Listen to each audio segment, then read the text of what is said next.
Ladies and gentlemen, the second of our presenters is Sarah Pirikahu from the Institute of Fundamental Sciences with her presentation, Shall We Take a Risk? Round of applause for Sarah.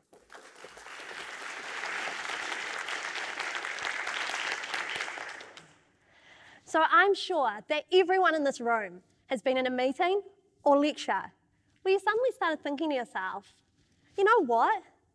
I don't understand what that person is saying at all.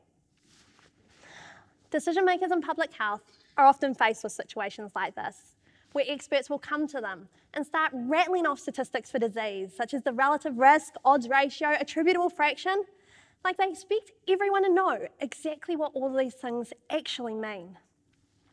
All these numbers can be enough to give anyone a headache, especially when all you really want to know is that if I make this change, how well is it actually going to work? So here's where my PhD comes in. My work focuses on being able to estimate how much the risk of contracting a certain disease changes if a risk factor for that disease is removed from the population. So for example, I want to be able to make clear statements such as, if everyone stops smoking, then the risk of getting lung cancer would decrease by this much. Given that I can provide this type of estimate, I then also want to be able to quantify just how precise it actually is. So how do I go about doing this? Well, to begin with, someone who's normally not me goes out and collects some data.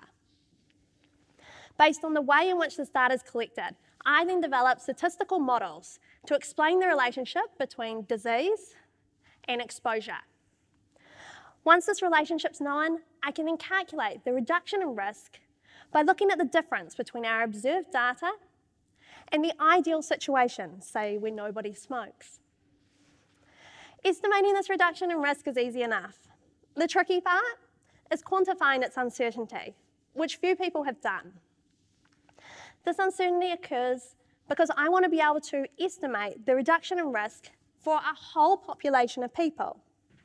But in reality, I've only actually collected data on a small group, which might not be all that representative of the exposure and disease structure of that population. Our models try to account for this by allowing researchers to incorporate any prior knowledge they may have about that population. So far, I've developed methods to estimate the reduction in risk and its uncertainty for several commonly used experimental designs. And these methods are currently used by researchers out at Massey. So the next time that you want to advocate for change, remember this talk so that you don't take the risk of having others think, I don't understand. Thank you.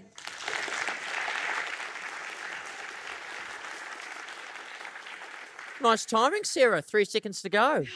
Did you have your eye on the clock? Judges. Look, we've all been there, haven't we? When we're sitting somewhere and it all just seems as though it's well above our heads.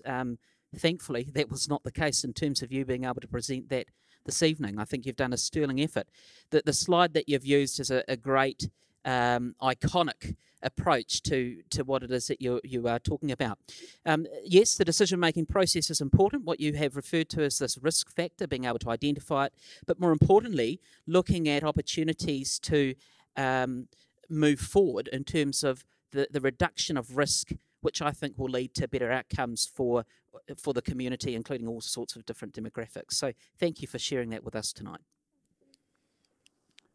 Well, thank you very much, Sarah. I was fascinated by your presentation at 2 levels. On the one hand, you're interested in the individual and his or her contemplation of whatever their condition may be, especially when quite often the GP treats them as condition hunks of meat and doesn't really tell them very much about the problem that they've got. I won't develop that too much further at this time. But the other one is the public health, which is a very important factor in so many conditions that plague our population and our citizens in ways that we don't always address in the most constructive way within our public health system. So I congratulate you for trying to establish a risk measurement app or algorithm that will help us get a better understanding of what's going on. The one little challenge is the generalisability of your findings, but you've made a very good start, and I commend you for tackling something that we really do need to give urgent attention to. Thank you very much. Thank you. Sarah Pirikahu.